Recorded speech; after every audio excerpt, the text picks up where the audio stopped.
Okay. Yeah. Hello everyone. Good evening, good afternoon, whatever. So, I wanted to introduce first Ramya and myself and guiding teams. Ramya, if we could go to the slide. Yeah.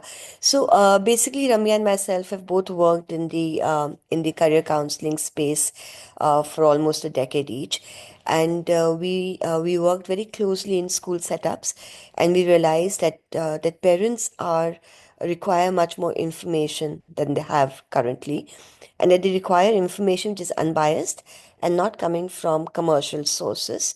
And because of that, we started this little community. We are imagining this as a community where parents and us, we could collaborate and learn from each other, and that it's going to be a space where you get unbiased, uncommercial information and advice that you require, especially in relation to college and career counseling needs that you have for your high school students. So that is where we are from. Um, to begin, we would like to ask you a couple of questions just to kind of get to know you. You can put the answers in the chat box. So, one of the questions is, what curriculum is your child studying in? Is it CBSE, ICSE, IB, A levels, anything else? And then the other one is, what's your primary concern with regard to profile building? So, if any of you have any specific questions, any specific concerns, please let us know. So Shreya saying your child is studying at CBSE. And as we go along in the presentation, especially towards the end, you will see that we've tried to capture profiles of kids from different curriculums. So Ramya has worked extensively in an A-level school. I worked extensively in a CBSE school. So we've tried to cover both of those, and we've tried to cover a bit of the IBDP also. And if you have any queries specific to your curriculum, you can always ask us. We are between the two of us, we understand all the curriculums fairly well. Yeah, so a lot of IBDPs, ICSC, A levels, um, A levels again. Right. We can move on, I think, Ramya. Right. So I think the first concern that we really want to kind of put it out there is, what really is profile? There is a lot of interpretations in that domain, right? At the core, the heart of the profile of any student is the academics. There is no getting away. There's no profile without the academics. So the academics tend to be center stage. In academics, it will be whatever you've done in your board exams, in your schools, for certain countries, it would be grades 9, 10th, 11th, 12th. For other countries, it could just be your grade 10th and grade 12th, and we will explain how that happens. Besides the academics, there are entrance exams or standardized tests, again, depending on the country we're applying to. So, certain countries have certain standardized tests, like you've heard about the SATs or the ACTs, which are highly accepted, which are often required in USA, but are accepted in certain other countries also. Then there are other countries which have their own specific entrance exams, like India has its entrance exams for almost every college. Besides the entrance standard exams, there are co-curricular activities which go along with your school activities. So it could be anything to do with any clubs that you've joined, sports, music, anything that's happening within the school setup, debating, or any of that, and extracurricular activities. And Ramya, if you want to step in to kind of explain the difference between the co-curricular and the extracurricular, you could do that. The main message that we're trying to give throughout the presentation is that there is no one standard answer for what kind of a profile do I need to build. It depends a lot upon, one, which country you're applying to. Second, what kind of a program are you looking at? So it varies in many ways. It also varies in terms of the context that you're coming from. And we will try and explain that in the case studies that we've taken up. And so the one size does not fit all. There's no one answer to the profile building question. I may want to say anything. No, and I think hopefully as we go through it, you will see, uh, some of this will get clarified, right? Yeah, yeah. Yeah. Okay. Okay, so Ramya the will take this up. Yeah. yeah, so the way we've structured the presentation is that because primarily US is the destination that looks at that demands probably the most extensive profile and profile building, and that kind of becomes the superset of a lot of other regions. And so the way this is laid out is we will walk you through briefly what US looks for, what UK looks for, and then what some of the other regions look for. And then the last section, we will, because it is, everything we do is really about, authenticity. And I think this is an area where this has started getting really commercial and murky. So our take on this is not to so much reverse engineer that, oh, if you want to get into Harvard, this is what you need to do, but rather based genuinely on your interests. So looking from the inside out rather than like outside working backwards. So that's the approach we have taken today. But in the end, yes, we have given you, we'll see different profiles for the same subject and what, where those students ended up so that you can get a sense that really, even if you're applying to the same region for the same major or for the same degree, you can have three very, very, not just three, we've showed three, but you can have very different profiles and still end up in, colleges that are really a very good fit for you. So that's the sort of what is coming up in terms of the structure of today's session. Okay, so the first thing is, and I don't know how many of you actually gone into the university websites and looked at. So almost all US universities will tell you what they look for, right? And it's good to understand this a little bit before even getting started on, how to go about doing this. But so we've tried to present a range of such universities. We'll just show you about four of them, right? So this is Harvard. As you can see in this outlined section, so they say while the heart of the matter will always lie in academic promise, right? So extracurriculars and profile will never make up or it will rarely make up for a lack of like a weak academics, because the primary reason you're going to any university is to study, and they want to make sure that academically you are able to handle the studies that the university will throw at you. And obviously a place like Harvard, the academics are at a very high level, and so as a student, even if you have this other stellar profile, you are expected to reach, to have a certain level of academics, right? So they say we prize candidates with special talents and outstanding personal qualities. It's not defined what they are, but we are interested in students who excel in one or more extracurricular activities, and we seek a distinctive and diverse international and national student body. So it's really about, so Harvard, because it is so competitive and it can afford to do this, they do look for these kids who, what we call, are more spiky, right? So they are looking for kids with that one exceptional talent in something. And you'll see not every university does this, right? This is Yale. So for Yale, and I just really, we would like you to notice how each of them, and this is where that fit aspect comes into. So Yale's wording says, the person who gives every ounce to do something superbly has an advantage over one whose capacities may be great, but who seem to have no desire to stretch their limit. So really, the signal here is almost that they're saying we want to make sure that whatever domain you take up, that you're really pushing yourself to try and stretch yourself to the limit that you can, reaching your full potential, right? Um, then we go down the list of selectivity a little bit. I mean, Carnegie Mellon is still very selective, but not so much, not as much as Harvard and Yale. And here they talk about it in a slightly relatively clearer way, right? So your non-academic interests, including extracurricular accomplishments, and notice part-time jobs, hobbies, community service. We also consider leadership, motivation, passion, and perseverance, concern and advocacy for others. So this is really such a wide range of, attributes that they're taking into account, right? And maybe a little bit more clarity than what Harvard and Yale mention. Then we go into university. This is from University of Illinois Urbana-Champaign. So again, maybe slightly less selective than Carnegie Mellon.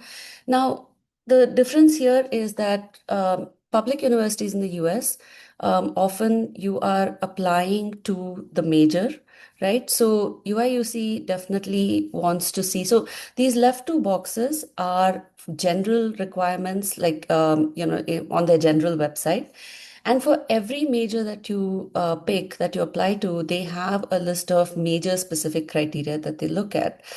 And so here, this is a university that definitely looks more at your suitability for that subject. So they are saying we look for experiences related to the major that you're picking in your activities, your honors, your awards. And also, you should be able to demonstrate some impact of accomplishment in your school, your community, or your state nationally.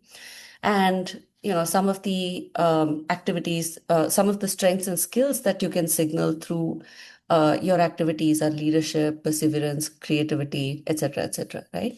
And when it comes to major specific, so this one I picked from computer science, we picked from computer science.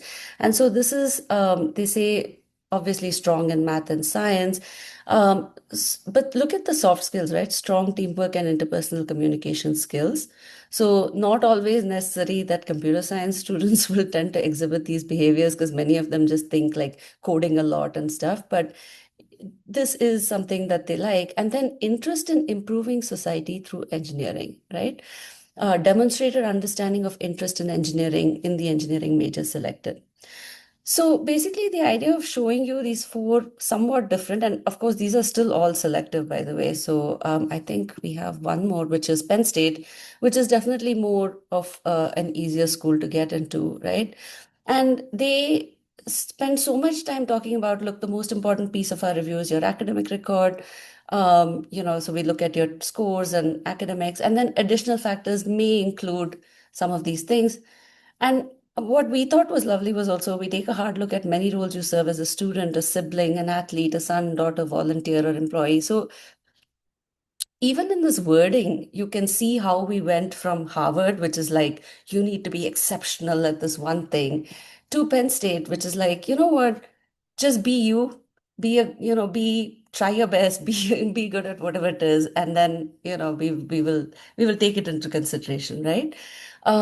So the idea of showing you this was really to say, look, not not everyone has to try and adhere to a certain stereotype of what a profile may look like. Every university will define it a different way. Every university has things that they like to see. And so, the idea is really to, and we'll reiterate this in the end, but it's really about, being authentic and doing things that you truly enjoy, or helping your child do things they truly enjoy, and then sort of connecting the dots and finding that fit once the profile is built, whatever that profile may be like, rather than trying to over over engineer this stuff, right? Okay, so we showed you a little bit about what the profile looks like, but we talk a lot, everybody talks a lot about profile building and stuff. We just want to give you an understanding of, okay, once you spend your 2 or 3 years or whatever, like, 10th grade, 11th grade, part of 12th grade building your profile, how does this actually show up in your application? And what we felt was this is important for you to know because, it's the US at least does not necessarily ask upfront for certificates and things like that. And there are multiple ways in which the profile shows up, really. We just want to show you a little bit what the application looks like and where all profile actually shows up within the application. So one is the most important component of the US application is the academics. So the school provides, the school provides uploads a profile, which is a document which gives some context of the school. So what curriculums are offered by the school, what subjects are offered, typically what the grade distribution looks like. Is it a very well-resourced school, or is it a sort of it's more of a less resource school and things like that. And then of course the students grades, which is the transcripts, which has everything. For US it's ninth to 12th grade, so that includes your 10th board exams if you're an AS level, your 11th board exams, and then your internal marks, and also the predicted grades. And then standardized tests, your SAT and or ACT are the two that are and all this constitutes your academics. And then there's your something called an activities list where you get to put in 10 activities and they are you are given the size of a tweet to put to describe your activities. So it's 140 or 150 characters each. And then there's the personal essay, and some universities optionally, many universities ask for some supplemental essays, which typically tend to be, why do you want to study this particular subject, or why do you think we are a good fit for you as a university, and then some other topics. And this is really the students' view of their own personality and, their motivations and things like that. That is where the profile, some of the profile shows up. And then there are these letters of recommendations from the teachers, from the counselor, and also optionally sometimes from a couple of other people, which might be from an internship, might be from a long time activity like dance or music or whatever. And that's really the external view of the student's personality. And then for creative degrees, there might be a portfolio and audition. Now, whatever profile you've built, this, it gets spread across these things, right? So the students do put it in their activities list, which is primarily where it shows up, but also in these essays about, okay, one of the examples is, why do you want to study this major? So if a student is opting for, engineering or economics, this is where anything that they've done in their profile that is subject related tends to show up, right? And then the teachers also talk about it if there are especially any achievements, awards, things like that, and that's where that that comes in. Over to you, Sapna, for UK. Uh, yeah, I just wanted to add a bit on the US profile bit, which was that these 10 activity lists, as Ramya mentioned, they're very, very short. They're like tweets. And at least in a school like mine, so I work in a residential school where kids do a lot of extracurricular activities. It's often a challenge just to put it all in, like just to cram it up, because there is no space. So sometimes there is almost a danger of overbuilding your profile at the cost of not doing enough work on the academics or not really reflecting on what you've done and going into depth rather than doing a lot of different activities. So just that from my kind of a context. Rami, we can go to the UK one. Okay, now what do colleges look for in the UK? We are saying UK, but this is really almost true for many other parts of the world, including Europe, um, and to some extent Canada. Uh, but basically, UK looks at it much more specifically. They are looking at academic ability and potential. So their primary concern is with the academic ability of the student, and often it is academic ability in relation to the subject that they wish to study, right? So this is from a slide that University of Cambridge shared with us counselors. So they're defining what they're looking at, basically looking at academic ability and potential, and how are they doing that? So saying knowledge of chosen subjects. So supposing you wanted to study economics at the University of Cambridge, what knowledge do you have of the subject till now? Your enthusiasm for the subject, and how would you show that would be by going beyond your curriculum. So if you're studying, say, the CBSE, economics and CBSE, whatever CBSE is teaching you, are you going above and beyond and trying to learn more about economics? Evidence of research and forethought. Have you done some kind of extra reading, some kind of extra writing, some kind of stuff in economics or the field of economics, if that is what you plan to study? Confidence and ability to cope with demands. Are you going to be able to cope with the hard work that a university like Cambridge will require in your subject? Intellectual interest and initiative. Do you take extra effort to learn more on your own? And in subject requirements, do you have the necessary subjects to study economics at the University of Cambridge? So this, as you can see, is much more specific than a US profile, where they're saying that to study a particular subject, this is what you require. And for most UK universities, actually all UK universities, you will find for every course that they're offering, every program that they're offering, they will put it on the web page. What are the subject requirements for entering this program? What's the actual score you require in the program to enter the program? That score will be kind of like a minimum, and it may tend to fluctuate. So if they say a 90% in math to study economics, it doesn't mean that at 90% you will be in, but yes, that's the starting point, and it may fluctuate every year depending on how many students have applied for it. So a bit like the DU system, but not exactly like that.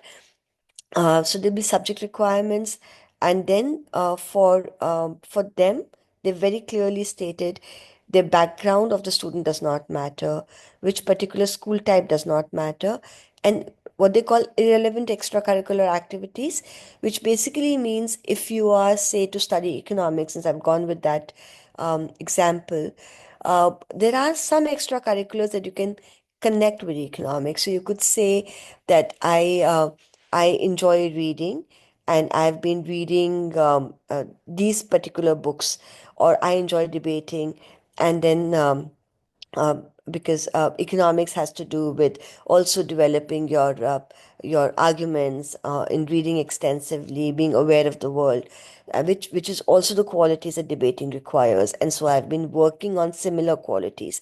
So basically, what you're trying to do in the UK is your your co-curricular extracurricular activities, you pick up one or two of them and you try and connect them to the subject that you're applying for.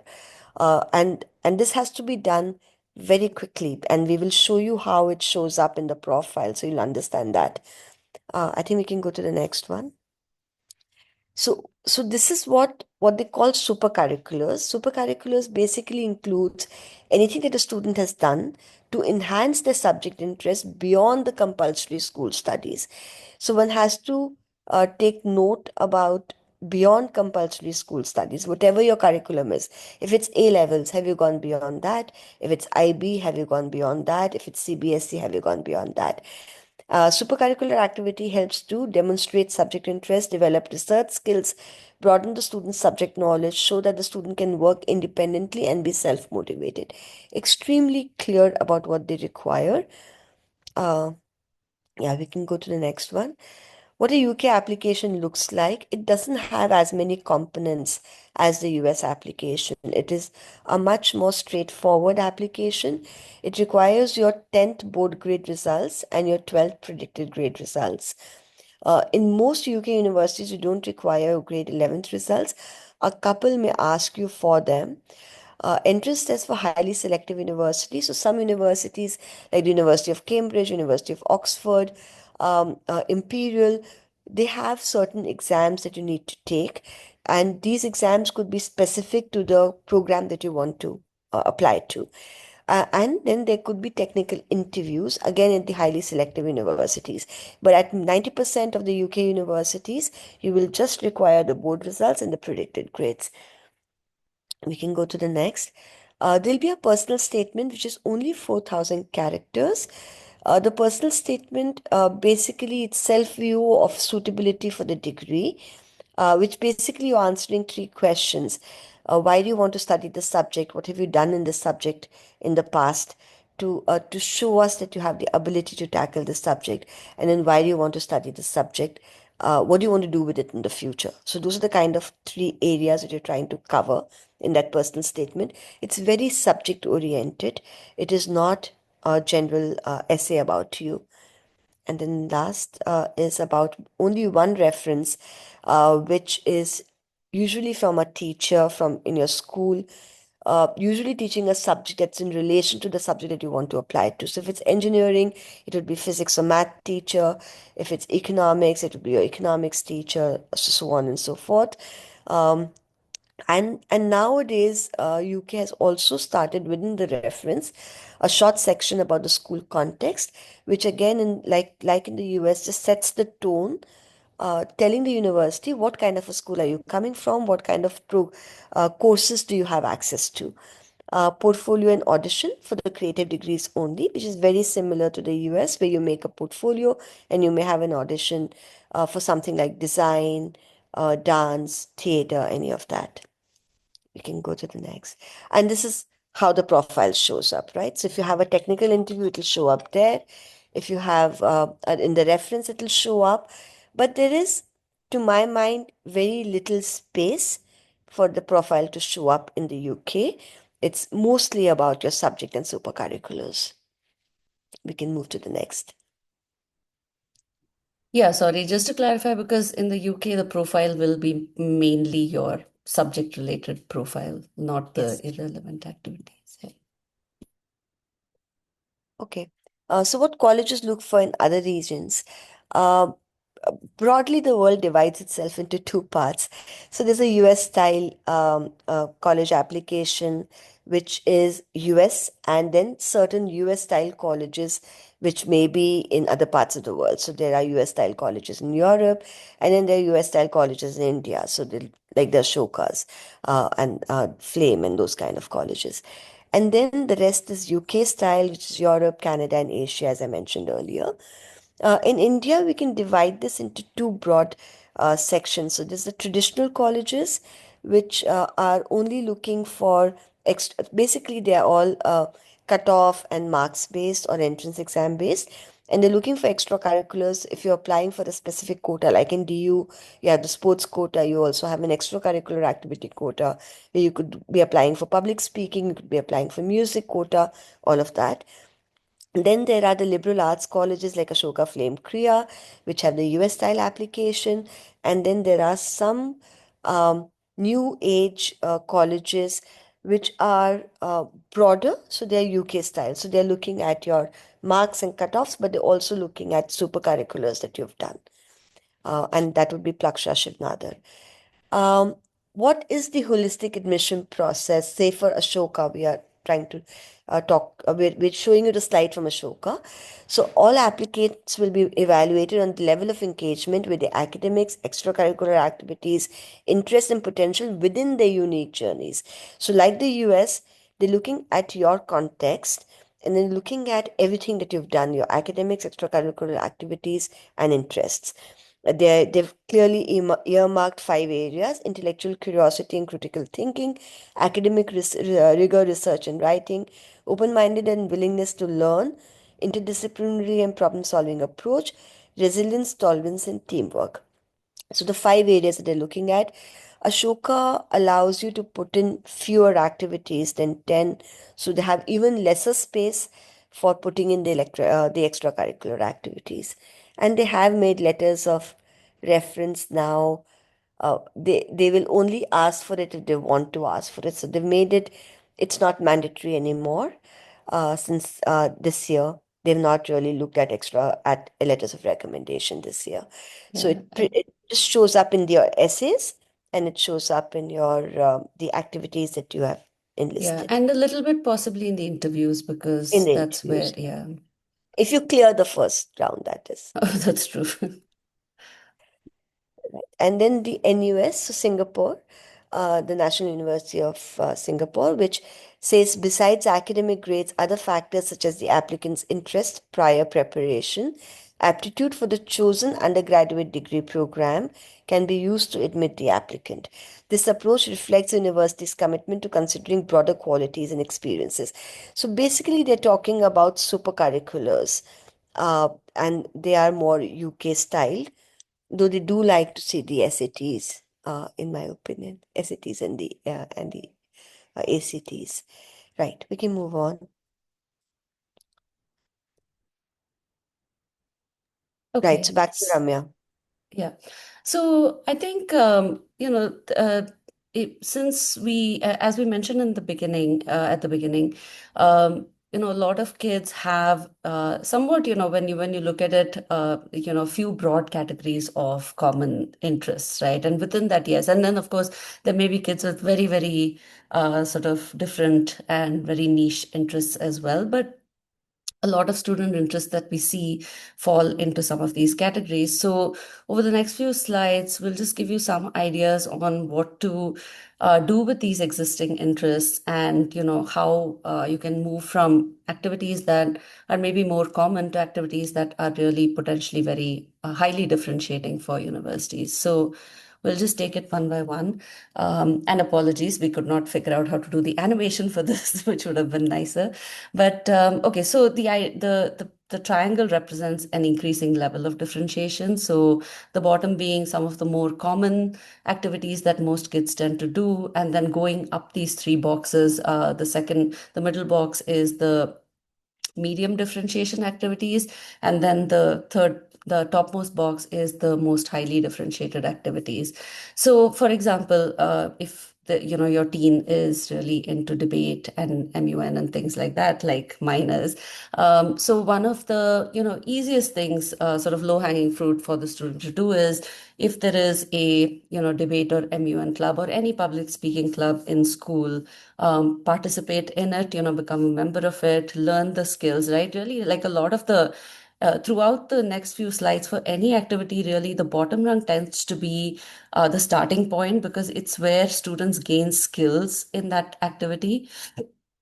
And then, of course, especially I know down where we are in Hyderabad, there are a lot of MUNs that get conducted.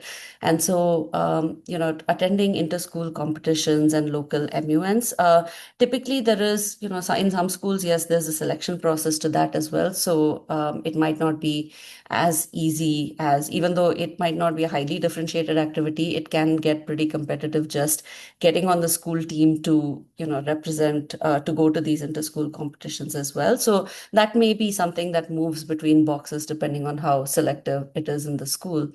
Then the next level up would be some sort of honors in city, district, or state level competitions. So, for example, the ISDS, the Indian School Debating Society. So, a lot of schools around the country host, have their students take part in the ISDS. Competitions. So those happen at a city level, then a zonal level, and then finally every level there's filtration, and then kids can get into the camp where Team India is selected over a 1 week or 2 week period. So even achieving honors or making it into the national selection camp, I mean, those would all be middle differentiation, right? Because the student has still had they've reached a certain level with the city or district or state level competitions. Then there are a lot of these, national level MUNs like your HMUN or the Oxford MUN and things like that. And what can be very a good differentiator is two things. I think one is, winning at some level in these national or international MUNs can be quite impressive, because there are students from all over the country participating in these. And otherwise, getting into some sort of an organizational role within these MUNs, like becoming, being a chair or on the EB, these can be very highly differentiated too. Sometimes it's also one of the things is also judging, because for a certain national, international level competitions, especially through the NSDA, which is the US style debating, there are competitions where students are, experienced debater students do serve as judges, and sometimes these are paid opportunities as well. And so those can be a point of, this middle tier differentiation as well, where you've established some credibility, you're doing things at a pretty impressive scale, and for many kids, that might be as high as they can get as well, because no matter how hard you try, sometimes, with every activity, there might be a certain sort of upper limit to what you can achieve, very frankly, right? And then, of course, starting or founding a club in your school. And while that's not super highly differentiated, but it is still very impressive. And it depends on the size of your school too. So these are things that might be easier done in a new school, and also maybe a little less impressive in a new school than if you're a school with 400 kids in the graduating class, and you still manage to convince the school that it needs a new club, and you founded that club. That is really impressive. A few years ago, when I was reading applications, there was this kid from a very, very prestigious school in Mumbai, and the counselor talked about how this was the first club that the school had ever let anybody found in 15 years. And that kind of thing, that kind of sort of validation of that, the more selective it is and you're able to do something special in a very select competitive environment, the better. And then, of course, the last, the most impressive thing with any debate or MUN speaking would be something at an international level. So you get on the team on Team India for the World Schools Debating Championship or the Asian Schools Debating Championship or one of these Harvard or Oxford or Cambridge invitationals. Um, Representing your country in any of these international competitions is would be the pinnacle of the achievement in this. And then, of course, I think actually the pinnacle would be if you become captain of Team India. Then it's like even more impressive, right? And of course, then going a little bit below, even in that highly differentiated category, winning best delegate in some of these national level MUNs, or so those are all competitions, right? But the other one is similar to creating a club in school, founding a club in school. You can do something at a national level to promote these. And so on. Sorry. And I realized I took way too long with this slide. I'll be faster with the next ones. So the next one is like a lot of your kids may be into building things, tinkering, love Legos. So the bottom layer here would be, if the school has a robotics or a STEM club, join it. Arduino kits are pretty easy to come by. So, for first you take some sort of an not online or in-person course in robotics, and then you maybe build these little small basic robots using kits and really familiarize yourself with this. I where we are, I know there are these first Lego League, or like first tech, first robotics, and these clubs, that citywide clubs that kids can join. And then moving up the, differentiation scale, the second would be participating in regional or national level competitions, just participating, because in some of these, especially engineering or hands-on disciplines, um, some of these competitions are so, they can be such a great learning skill, even if the student doesn't place in it. Just the fact of like competing and maybe finishing, getting to a semifinals or getting to the top 100 out of a national, in a national championship. It doesn't always mean winning at a very high level, but even getting to a certain level can be a differentiator. And then, of course, with hands-on things, especially like robotics or engineering, looking for a local level problem, even if that's at a school level or community level, and building something with it and showcasing it in some way. And then, of course, internships. If it's a meaty internship where the student's actually doing something rather than just shadowing somebody, that is a point of differentiation. And then, of course, the highest in these things would be winning, some sort of an international, tech challenge or a robotics competition. Or we've seen students who take up an issue and somehow, either through a partnership with an NGO or maybe their parents have the means to get this done through connections at some political level.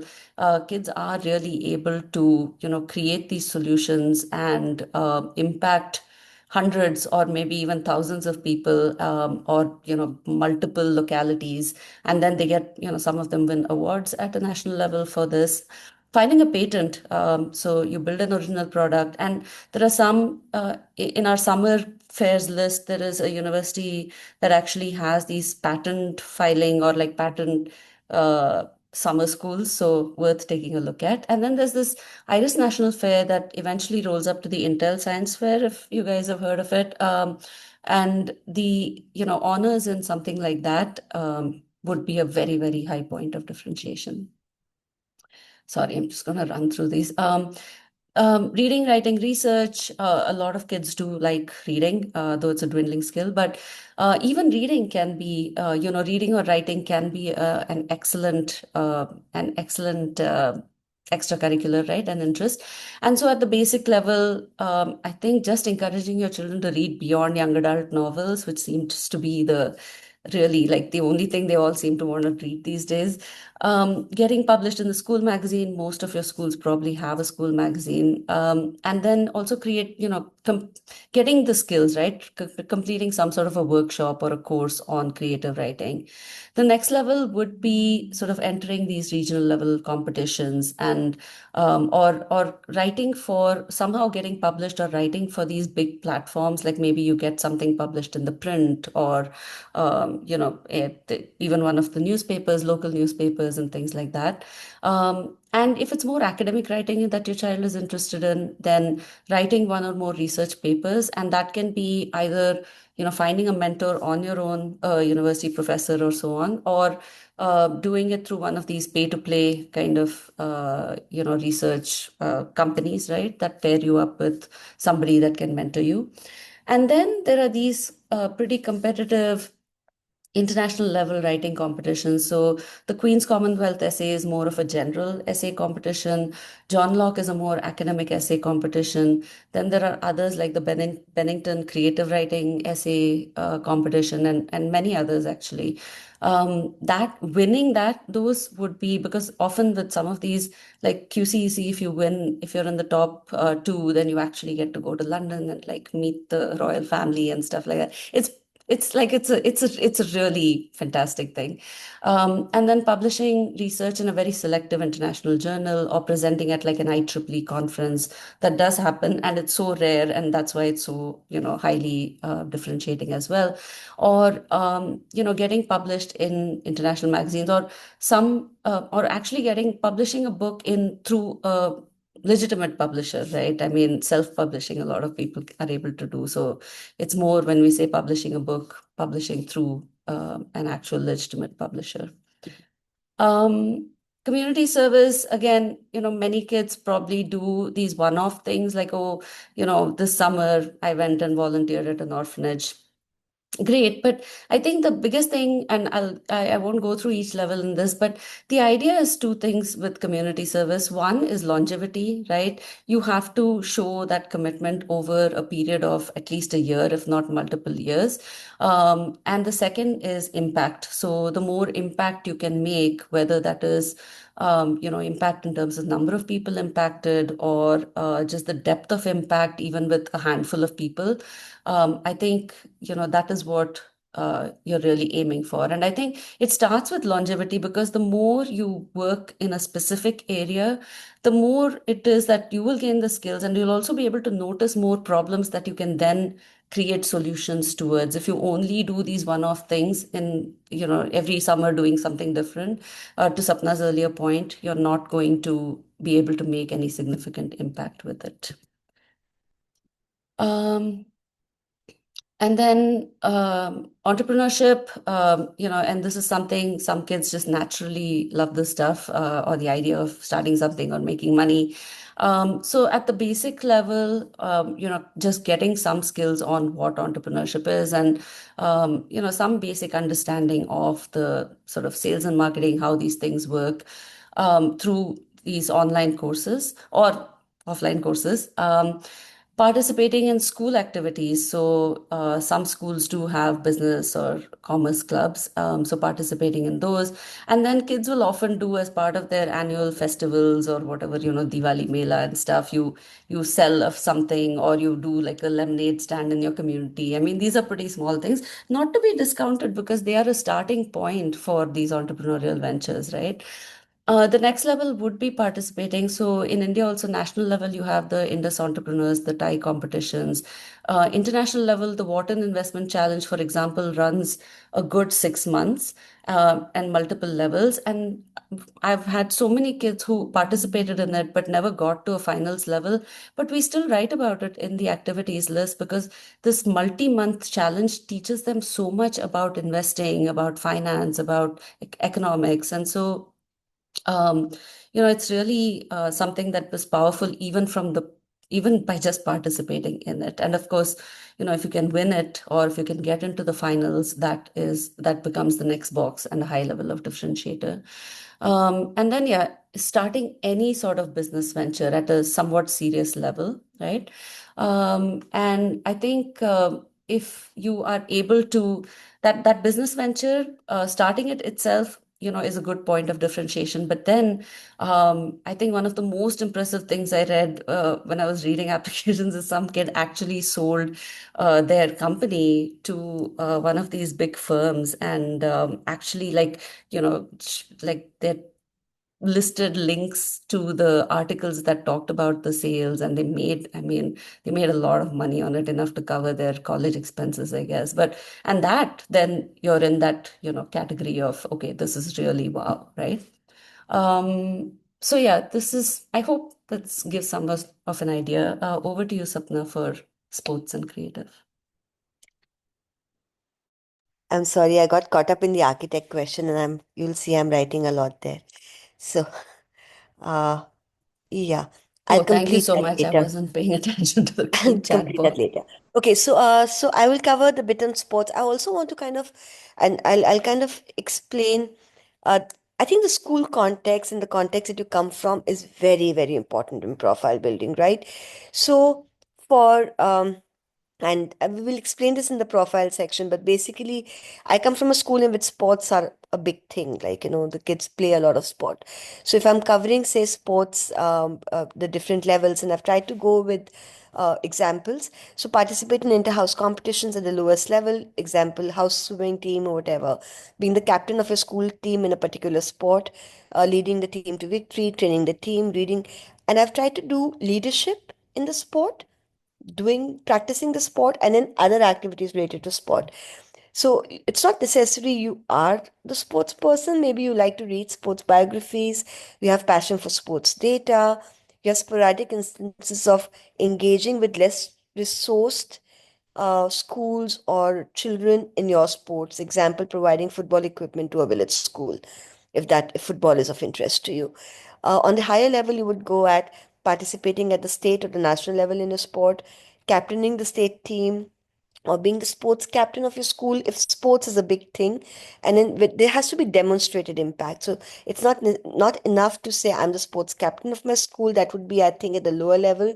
But that you could increase your sports engagement from 500 kids to 800 kids, or you were able to send 20 teams at national level competitions within your school during your tenure as a sports captain, something like that. Mentored juniors or others in sports, created opportunities for underprivileged kids in the sport, um, gathered funds or resources for building infrastructure for the sport blogging or analytics, but doing it consistently over a serious number of time, like over a time span. And the highest level, it would be participating at international level, winning national level competitions, example being in the India team. Sorry, and the I is missing. Captaining the India team, interning with an IPL team or a state or national level team, and I've seen instances of kids doing that. High impact work with underprivileged. Example, a clinic for horses. This was a polo player who did it. Trained 200 girls from NGO in football. Organized a whole series of village tournaments for football for girls. A member of fan engagement team for Rajasthan Royal for 2 years. So that would be at the highest level. Um, and again, in context, now supposing this is a child who's coming from a school in which sports is not big, what I am leveling as the medium could become the higher level differentiator, because especially in the US college, they're always looking at it in context of your school. So that is just a thing that I would like to add. We can go to the next one. I don't think I did anymore. Yeah, the creative interests. In creative interest, there could be several. I've just taken as an example fine art, design, kind of a creative interest. At the lower level, it would be learning painting, experimenting with different techniques of painting, participating in camps and classes in painting, exhibiting at the school level, part of the fine arts club, create cards, posters for sale, follow and document artists or art forms. Then at the middle level, it would be specializing in a unique art form. For example, I had a student who specialized in fat paintings, making them, interned in a textile design firm, cultural art captain at the school, starting a club, again with impact. So whenever we say you're a captain of a school club or you've started a club, what was it that you achieved through that club? That's important.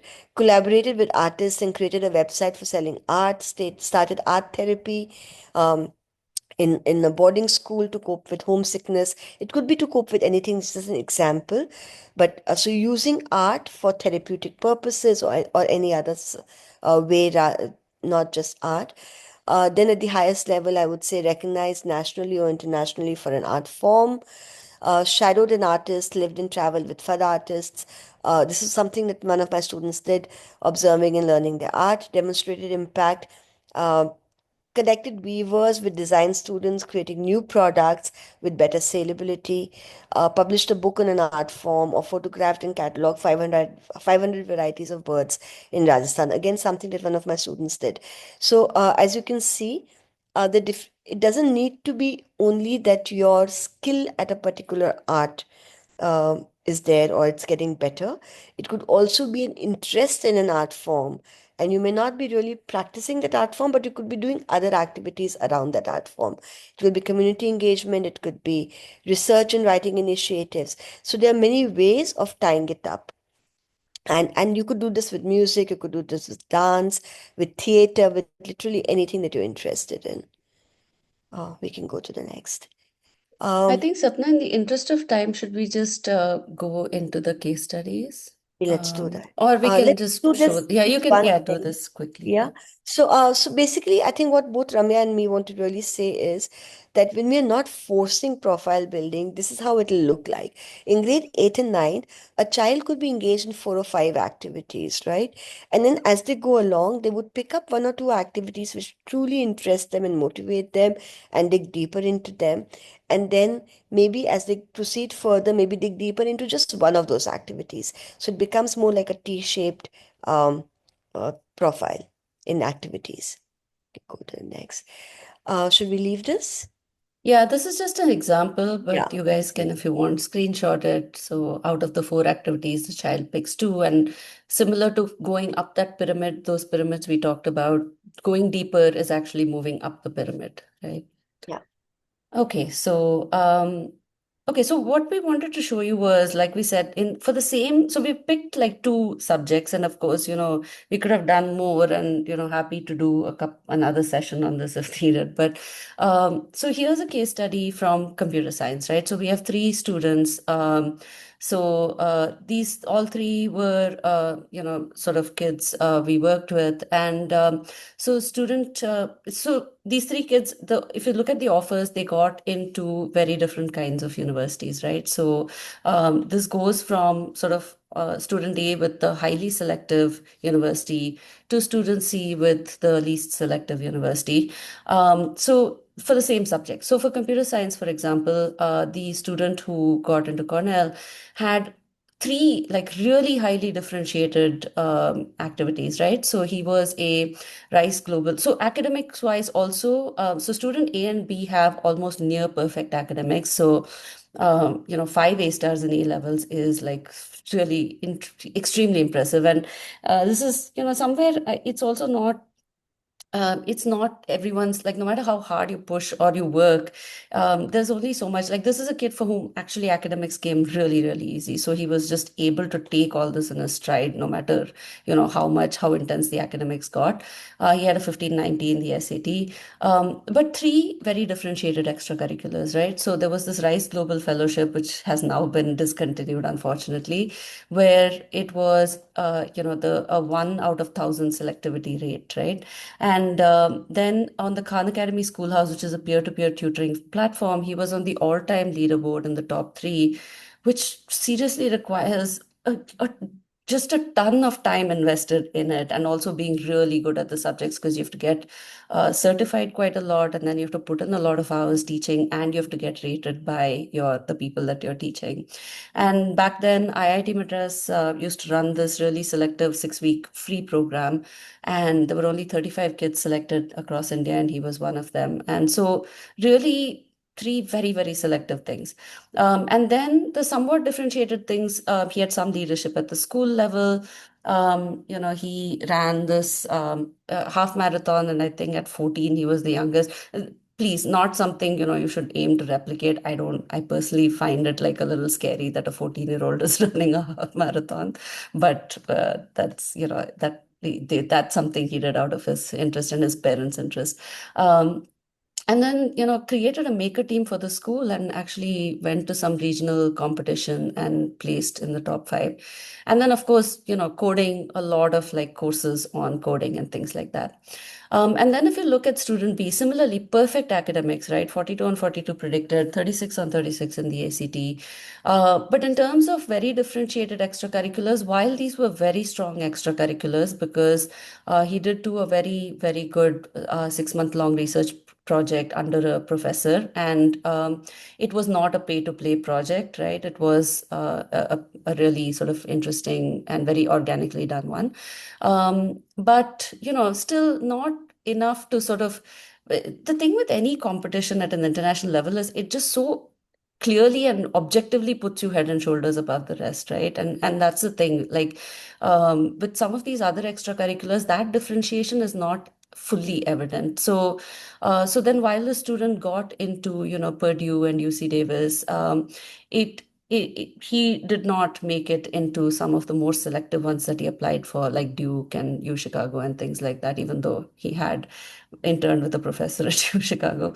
So, and then very strong, sort of differentiated, somewhat differentiated extracurriculars. So there was a research project, there were some math competitions at the city level that he had got gold medals in, and then had completed, all 8 levels of Trinity exams with distinction. And um, so that's an example of, still a very strong profile and still put in a lot of effort, but, not so, like the highly differentiated activities were fewer. Then there is student C, who was a good student, three A's at A levels, no A stars, 14, 13 the SAT, so a little less. Didn't have any really differentiated ones. And middle differentiation, again, had a couple of leadership positions in school, created actually a chatbot for the school website. And then, yeah, did some sort of internship and played the tabla and stuff. So you can see really, and the student definitely, I mean, wasn't able to get into like very selective universities. But anyway, the focus was on Florida. But what is interesting is student C actually now, he was this big fish in the small pond, and he just got into Cornell for his master's. And so, that's the other thing. Like, this is not the end of the road. You may find that your motivations or your child's motivations peak at different times. So, but the point is, all three actually, so two are still at university. One is in second year, one is in third year, and one just graduated. But all of them have found their, a place where they are pretty happy. And because I think somewhere each of them tried to do the best according to their potential. And the point is just, for every profile, there is a good university out there. Over to you, Sapna. Yeah. So, my slide you will see is much more, there's too much happening there. I think this is, I mean, and I will kind of bring this up again. This is also a lot about the context of the student, and you will see this in my slide. So I'm talking about economics and business programs, applications from my school in the last 2, 3 years. So there's this student A, so in grade, and this is all CBSE kids, grade 10th, 97.4. I've not mentioned grade 12th and 11th because 12th results were not there when the child applied. So all 4 years, top of the school in his class, one school scholarship, 100 and 100 in math in 10th, and 15/80 SAT. Um, then the most differentiated extracurricular, he was an international level polo player, created the SOP for student council, mentored 400 students, started a horse care project in his home state. Uh, I think for what I've done differently from Ramya is I've added the personality characteristic of the child, because I think that because we're a residential school, a big part of the profile that we present to the to the colleges is in the letters of recommendation, where we are really able to talk extensively about the child's unique personality traits. So I remember one sentence in the LOR for this for student A was that these children get tuck, which is very very priced, and they're allowed only once a week. They're allowed to get something from the canteen, and this student would actually buy those juice boxes. He was allowed only, say, I think four, and when every other student would kind of hoard onto theirs, he would give them to bhaiyajis who were working on the ground, saying, ma'am, they look much more thirsty than, I didn't need it as much as they did. And I remember putting it into his application, so so the personal characteristics of the child also is something, especially in the US admission, that they really look at. So you will see that academically, the profile is not, there's no international competitions in this profile. There's nothing that this child has done exceptionally in terms of international competitions. But I think that gets made up in a way, if that's the right word I'm using, for the stuff that he's done within the community. So he built a math park in a government school, which our school works with. He founded a school magazine, vice school captain. He was the vice school captain, and that's how he was able to mentor 400 students, and he was able to show some impact there. He did a diploma in forensic science. Again, that's something that the school is offering, and he got the college colors in writing. Least differentiated, he won several inter-school debates, qualified for the WSC round, grade 4 certification in guitar, theater, part of school rock band, MUNs. The admits he had was Cornell University, Brown University, Purdue, Claremont colleges. Right, student B 93.4% in grade 10th. SAT was 1450. So something that I have to add, I think, say in Ramya's school or maybe South in general, getting high marks in SAT is just a given, like everybody gets it. In my school, less than 4 kids every year will take the SAT, and the average score is about 1400. So 1450 is not bad for my school. It's decent. AP Micro Eco 4, top 3 in class. He was, so I'll start from the bottom, least differentiated. MUN's Medal for Co-Curricular Excellence, Theatre, 115 plus awards in debate. This is inter-school debates, nothing on the national or the international level. 2 German exchange programs, knows German, organized food drive during COVID to help feed 4,500 people. Squash captain, debate captain, cultural captain, substitute teacher in a village school. This he did very well actually for many months during COVID, where he taught at a village school, led team to win all 4 categories in squash, just at the inter-school level, co-founded a student-run newsletter. What I'm trying to show here is, as a debate captain, he was able to multifold by 8 times the number of participants, students who started participating in debates. Started financial literacy program for underprivileged youth, setting up bank accounts and UPI accounts for them in his village during summer holidays, founded a dance society in a boys' school. We're a 150-year-old school. We didn't have dance for kids. We had, I don't know, 40 societies doing different things, but no dancing. And he was able to establish this. Ranked third in state and 31st in country in squash. So nothing very high, but decent.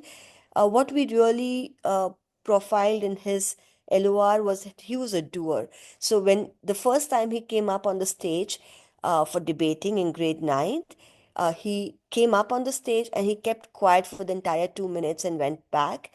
And in a boarding school, that is shameful. Like you would never. But he showed up the next year again for the inter-house debating and made it and won the inter-house debate. So we really focused on the resilience part that this child showed. So that was him. He got into UCLA, Emory University, Kelly School of Business with scholarship, St. Louis. Then the students see 86% in grade 10, SAT 1540, top 2 in class. He largely focused on doing internships. So 1 year customer acquisition product development internship for an app product, which he did online. 3 years human resource intern and his own family. But he was able to show that he was maintaining the records for the 25 staff that they employed, raised 2 lakhs for menstrual hygiene product, and was able to kind of distribute that in a very interesting way. We focused on work X customer. So those were he developed customer surveys. He done very grounded work, nothing very exceptional, but just grounded work with which we were able to show. He participated in economics competition at SRCC, participated not one, 3 month internships with a video game developer, uh, and then he was participating in an online investing competition where his rank was All India 20. Did marathon cross country winning at school, gold medal in district tennis, guitar player, MOOC, He did some programs and several small impacts community service. He got into Babson, which is one of the best entrepreneurial schools, and Indiana University of Bloomington. Right. Also, this was an early decision, so that also that, but that's a factor we're not going to cover today. Yeah. Um, Back to Ramya. Okay. And then a few others. I mean, so this was a student who got into Stanford and two, of the Ivy League, so Brown and Columbia. And I just, I won't go too much into detail. You can like maybe take a screenshot if you want. But so just to give you a sense, this is probably like one of the best profiles I have seen. I mean, 3 years in a row, member of Team India, captain of Team India at debate, and did this really impactful social project. So this is a girl, and so she was. I think there was some minor like sort of family history of the stuff. So really the story behind this also, the way it was portrayed in the essays came through really, really, sort of motivated personally as well. And then on the other end, we did want to show you this, that this is a student with fairly like weak, academics, right? I mean, 27 out of a 42 in predicted in IBDP. Did better in the 10th grade e-assessments, 1270 in the SAT, and was applying for a STEM program, which is generally tends to be pretty competitive. Did a few extracurriculars mainly through school, but as you can see, they're all pretty low differentiation extracurriculars, or maximum maybe mid. Um, but then, still had good offers from Penn State, which is a pretty strong school, from two of the University of California campuses. There were others, but these were some of the more well-known names that she got into. So again, what we'd like to drive home is that it, it's not always building a profile towards an Ivy League. Like it's building a profile that plays up to your interests and your capabilities as well, right? While yes, of course, you should push yourself, but but know that whatever you end up doing, if you're a student or whatever your child ends up doing, they will be fine. They will be more than fine. Some UK profiles we quickly wanted to show for highly selective universities. So one is Imperial College London for computer science, one is Cambridge University for economics. So in the most differentiated extracurricular, really, because this is UK, we've included in the most differentiated subject-related things that are relevant to their degree. So this student applied for CS, and of course, both of them had excellent academics, right? So not just like all A stars, both in IGCSE and A levels, but top in the country honors for, funnily, even the CS student had it for economics. These were across 2 different years. Um, so the student going for CS, he had this Atlas Global Fellowship, two global fellowships, both of which used basically help students use tech and other skills to make social impact.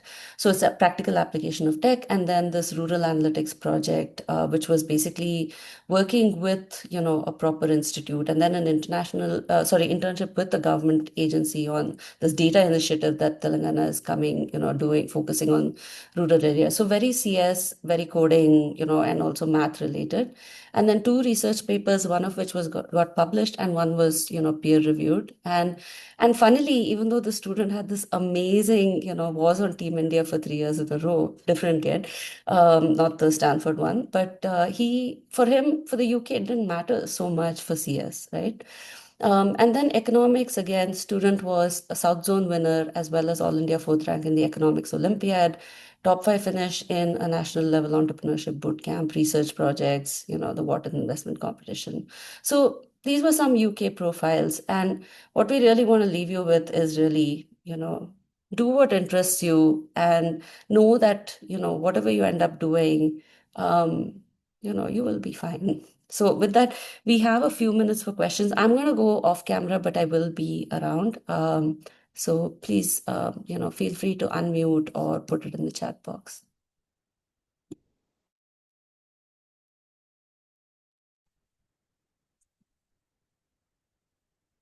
Hi, can I ask a question? Yeah, sure.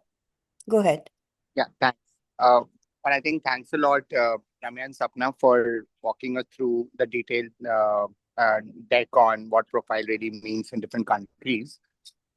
And I think just what was coming out of this, let's say if a student would like to pursue economics and as an undergrad, and I saw the last profile, which does talk about things which are a little bit centered around economics in terms of the bottom investment competition, etc. But do you think for you to, let's say, get an economics as a major in these universities, an extracurricular or a super curricular, as you called out in the beginning, should have an economics theme, or you think So, if the student is pursuing, let's say, science in 11th and 12th, and driving deeper pursuits in that area, would they be well considered for an economics as a major in undergrad? yeah. So, Puneet, one, Ramya, can we just stop sharing so we can see everybody's faces again? Um Puneet, I think the most important thing to know is where are we applying? Because this answer is very different for UK and for US. If we are applying to the UK, having economics will definitely help. But also, there are colleges in the UK which, for economics particularly, would like to see some science and maths. So not having, so where are we applying is very important. That is one part of your question, I think, having the subjects, right? Yeah, Uh, then the other part is about economics activities. Again, depending on the country. So the approach that Ramya and I want to kind of really like one, which class is the child in right now? So because that would help a lot, knowing where, what age it's in 10th, in 10th 10th, right? India board. Yes, So there's time right now to do things, right? right. So it could there could be many ways. So there could be academic interests would be doing online courses or doing say an, AP in economics, micro, macro, whatever. Uh, doing even just kind of reading economics newspapers like the Economic Times. If they find something of interest, supposing they find the rising price of gold an interesting thing, they may be taking that up and digging deeper into that, like why does it happen, how does it happen, that kind of a stuff. So basically it depends on, let the child kind of build the interest. And the other thing is, and then of course what Ramya said about Wharton School business competition and other things. So letting the child first find what they're interested in, and then, if you know the country you're applying to, then kind of see whether you need to do a community engagement project along with an economic interest, or maybe just leave it at academics in economics, writing a research paper and delving deeper into economics on the academic front only, if you're only looking at UK. But if you're looking at US, then maybe community engagement along with economics, or maybe if a child has interest in say data visualization, doing something around that along with economics. So there are many ways of building the profile. There is no one way of doing it.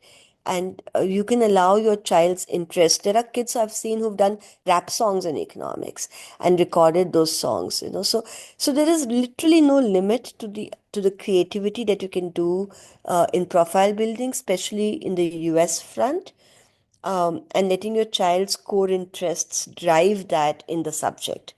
For UK, of course, it's going to be more and more super curricular, so more and more online courses, reading books, writing papers, and stuff. And Ramya, you can take over. Yeah, for econ, actually, some of the also interesting things. So that student who was who got into Cambridge, or even the one before that. So each of them also, in school, tutored a couple of kids who had joined fresh in 11th grade and who were kind of, struggling a bit, not having done econ before.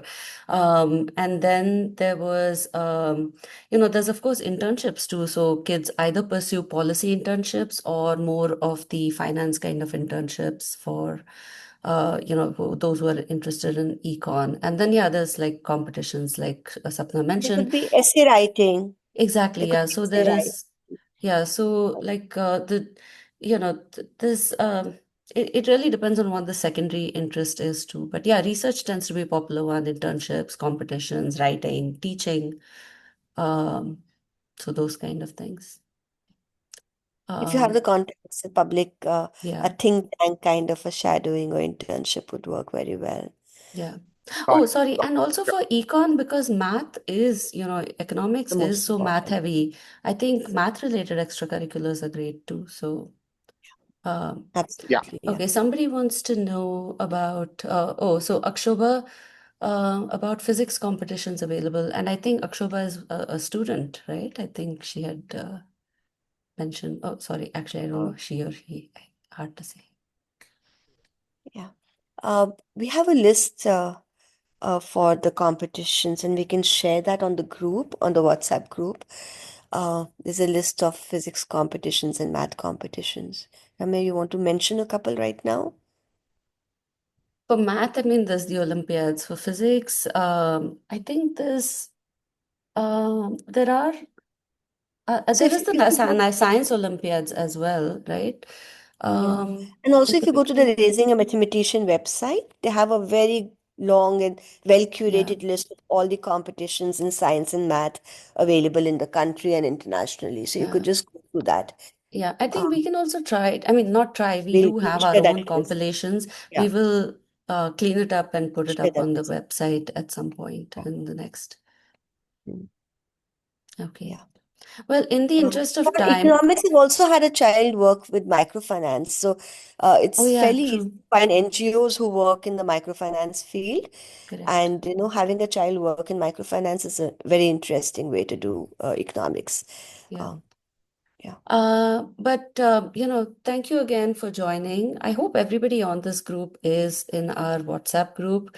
If not, I am going to just quickly show our, QR code. So please do take a note. Anyway, the information to join is on our website, guidingteens.in. So please join if you haven't. And, there is a announcements and then there is a general group. The general group is an open for all. So please put in your any, pending and follow-up questions in there. We would love to have that community see that group see more discussion rather than just us posting things. So please continue to ask your questions there. These are very informative for us also to hold, upcoming sessions and things like that. So thank you so much for joining us, and we hope you have a wonderful rest of the evening. Thank you. Bye.